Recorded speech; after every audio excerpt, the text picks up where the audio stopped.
സുഹൃത്തുക്കളെ, ഇന്ന് രാവിലെ ഒരു പുതിയൊരു ടെക്നീക്ക് കണ്ടുപിടിച്ചു. ഞാനൊരു മുട്ടത്തോരൻ അടിച്ചായിരുന്നു. അടിച്ചത് ഇന്നലെ ആയതുകൊണ്ട് ഈ മുട്ടത്തോരൻ ഏകദേശം ഇങ്ങനെ ഇരിക്കും. ഇത് ഉണ്ടാക്കുന്ന ടെക്നീക്ക് നെക്സ്റ്റ് വീഡിയോ കാണിച്ചു തരാം. ഇതിനകത്ത് കാപ്സിക്കം, മുളക്, ജീരമുളക്, ഉണ്ടമുളക്, ഉള്ളി, തക്കാളി, കാരറ്റ്, മൂളി, ക്യാബേജ് വൈലറ്റ്, ക്യാബേജ് വൈറ്റ് എല്ലാം ഉണ്ട്. കുരുമുളക്, ബിരിയാണി മസാല, മുളക് പൊടി, മല്ലിപ്പൊടി, മഞ്ഞൾപ്പൊടി ഇതെല്ലാം ഇട്ടിട്ട് ഒരു ഇളക്കിയിട്ടാണ് വെച്ചിരിക്കുന്നത്. അപ്പോൾ ഇത് ചൂടാക്കി വെച്ചിരിക്കുകയാണ്. അടുത്തത് ചെയ്യാൻ പോകുന്ന ദോശ എന്ന് പറയുന്നത് ഇത് ദോശയാണ്. ദോശയുടെ മാവ് ആട്ടിയിട്ടത് 3 ദിവസം ഫ്രിഡ്ജിലായിപ്പോയി, ഒരുപാട് ആട്ടിയുണ്ട്. അപ്പോൾ അതിൽ നമ്മളിപ്പോൾ ഒരു പുതിയ ദോശ പിസ്സ നിങ്ങൾ കേട്ടിട്ടുണ്ടോ? കേട്ടിട്ടില്ലെങ്കിൽ ഇന്ന് കേട്ടോളൂ കേട്ടോ. ഇതൊരു സ്പെഷ്യൽ ടെക്നീക്കാണ്. അതാ ഈ മുട്ട എല്ലാം കൂടെ ദോശക്കകത്ത് ഇടണം കേട്ടോ, നിറയ്ക്കണം. പിസ്സ നിറയ്ക്കണ പോലെ ഇതങ്ങോട്ട് നിറയ്ക്കണം. നല്ല ടേസ്റ്റാണ്.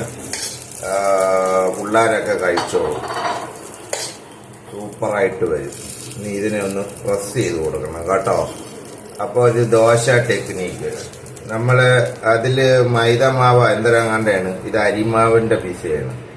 അപ്പോൾ ഇങ്ങനെയും പിസ ഉണ്ടാക്കാമെന്ന് ലോകരാഷ്ട്രങ്ങൾക്ക് നമ്മൾ മനസ്സിലാക്കി കൊടുക്കുകയാണ്. അതുകൊണ്ട് പെരുങ്കുഴിക്കാരടുത്ത് കളിക്കാൻ വരരുത്. നമ്മൾ പല രീതിയിലും ദോശ അടിച്ചു കളയും. ഇവിടുത്തെ ടെക്നിക്കൊക്കെ നിങ്ങൾ കണ്ട് പഠിച്ചോളൂ.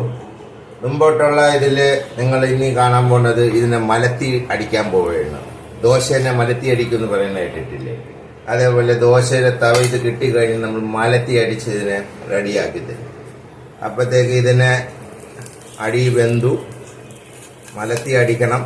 മലത്തി അടിക്കുന്നത് ഒരു വലിയൊരു സംഭവമാണ്. കളറിപ്പയറ്റൊക്കെ പഠിക്കണമെന്നൊക്കെ ആയിരിക്കും നിങ്ങൾ വിചാരിക്കുന്നത്. അതിൻ്റെ ഒന്നും ആവശ്യമില്ല. ചട്ടുകം കറക്റ്റിന് പിടിക്കാൻ പഠിച്ചാൽ മതി. അത് കറക്റ്റായിട്ട് വീണാൽ that's it, your dosa pizza is ready. അരിമാവിൻ്റെ പിസ്സ റെഡിയാണ്. അതുകൊണ്ട് നിങ്ങൾ ഈ ചാനലിൽ തുടർന്നാൽ നിങ്ങൾക്ക് ഇതേപോലെ വളരെ വളരെ വെറൈറ്റി ആയിട്ടുള്ള ഫുഡ് ഐറ്റങ്ങൾ ട്രൈ ചെയ്യാം. ദേശി ആൻഡ് നാടൻ ഫുഡ് എന്നൊക്കെ കേട്ടിട്ടില്ലേ? ഇതാണ്. ഇത് നാടനും വെസ്റ്റേണും മോഡേണും ഒക്കെ വരും. ദാ പിസ്സ റെഡി. ഇനി ഇതിനെ വേണമെങ്കിൽ ചീസൊക്കെ വെച്ച് ഡെക്കറേറ്റ് ചെയ്ത് കഴിഞ്ഞാൽ അതൊരു പിസ്സയാണ്. ചീസിന്റെ ദൗർബല്യം മൂലം കടയിൽ നിന്ന് മേടിക്കാൻ പൈസയുടെ ടൈറ്റ് മൂലം ഞാൻ ചീസ് എടുത്തില്ല. ചീസ് ഉണ്ടായിരുന്നു, തീർന്നു പോയി. ഓക്കെ, അപ്പോൾ ചാനൽ സബ്സ്ക്രൈബ് ചെയ്യുക മറക്കരുത്. എന്നെ ജീവിതത്തിലെ ദോശ അടിക്കാൻ എനിക്കുള്ളതാണ് ഇനിയും. അതുകൊണ്ട് സബ്സ്ക്രിപ്ഷൻ മറക്കരുത്, ഫോളോ അപ്പ് ചെയ്യണം. എങ്കിലേ നിങ്ങൾക്ക് ഇടയ്ക്ക് ഇങ്ങനെയൊക്കെ അറിയാൻ പറ്റൂ. ലോകത്ത് ഇങ്ങനെയും കണ്ടുപിടുത്തങ്ങൾ നടക്കണമെന്ന്. അല്ലാതെ മൊബൈലിന്റെ കണ്ടുപിടുത്തം മാത്രമല്ല, ദോശയിലും നമ്മൾ കണ്ടുപിടുത്തം നടത്തിയിട്ടുണ്ടെന്ന്. അപ്പോൾ ഇന്നത്തെ ഷോയുടെ പ്രധാനപ്പെട്ട അരിമാവ് ഓർക്കുക, അരിമാവ് പിസ്സ. Good bye. അപ്പൊ ഇത് രണ്ടാമത്തെ റൗണ്ടാണ്.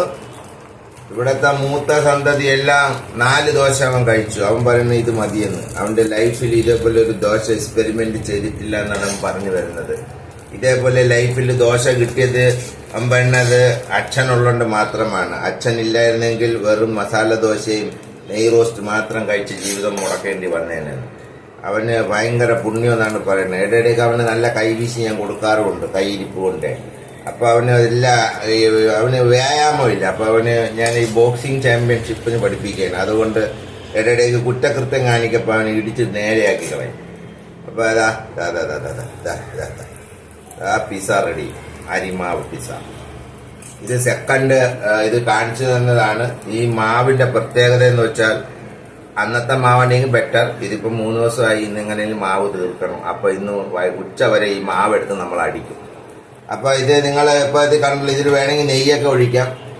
പറയുമ്പോൾ ചീസ് ഉണ്ടായിരുന്നു, ചീസ് തീർന്നു പോയി. അപ്പോൾ ഇത് ഞാൻ രണ്ടാമത്തെ റൗണ്ട്. നിങ്ങൾ മറക്കരുത്, very short video. Please subscribe the channel and come to the live show whenever you get the time. Make the dosha and make the people worry about the dosha and worry about the stomach. അങ്ങനെ ഞാൻ പറഞ്ഞെങ്കിൽ ഞാൻ ചുമ്മാ പറഞ്ഞതാണ്. സ്റ്റൊമക്കിനൊന്നും കുഴപ്പം വരില്ല. നിങ്ങൾ അങ്ങനെയൊന്നും പേടിക്കണ്ട. കണ്ടാ, നാടൻ കളിയാണ്. നാടൻ ആൾക്കാരുടെ അടുത്താണ് കളിക്കുന്നത്. ഞാൻ ലുല്ലു പോയപ്പോൾ പിസ്സ ഇങ്ങനെ ഫ്രിഡ്ജിനകത്ത് അടുക്കി വെച്ചിട്ടുണ്ട്. അതിനകത്ത് എന്തൊക്കെ തൂറ്റി, മഷ്റൂമും സോസേജും ചിക്കനൊക്കെ തൂറ്റി. അപ്പൊ ഞാനിത് എനിക്ക് മനസ്സിലായി ഇതെന്തോ ഒരു ദോശക്കളിയാണെന്ന്. അപ്പൊ ഞാൻ അവർക്ക് ദോശയില്ലല്ലോ, അവർക്ക് വെസ്റ്റേൺ കൺട്രീസിൽ ദോശയല്ല ഉള്ളത്. അവർക്ക് വേറെ എന്തോ മൈദമാവ് കൊണ്ട് വേറെ എന്തൊക്കെ അരിമാവ്, റവമാവ് എന്തൊക്കെ ഇട്ട് ചെയ്യുമെന്ന് എനിക്ക് അറിഞ്ഞൂടാ. പക്ഷെ ഇതിന് ദോശയില്ലാതെ ഇങ്ങനെ ചെയ്യാൻ പറ്റുമെന്ന് എനിക്ക് മനസ്സിലാക്കി കളഞ്ഞു. ഓ, എന്നെ തോപ്പിക്കാൻ ന്യൂട്ടനോ ഐൻസ്റ്റൈനോ ടെസ്റ്റിലേക്കും പറ്റൂലടെ. ഞാൻ തോറ്റു, ഞാൻ ജയിച്ചു, അവര് തോറ്റു. ഞാനാണ് പറഞ്ഞത്, യൂട്യൂബ് ചാനലിൽ തുടരണം നിങ്ങളൊക്കെ. ഇല്ലെങ്കിൽ ദോശ അടിച്ച് നിങ്ങളെ വീട്ടിൽ കൊണ്ടെത്തിച്ചു തരും.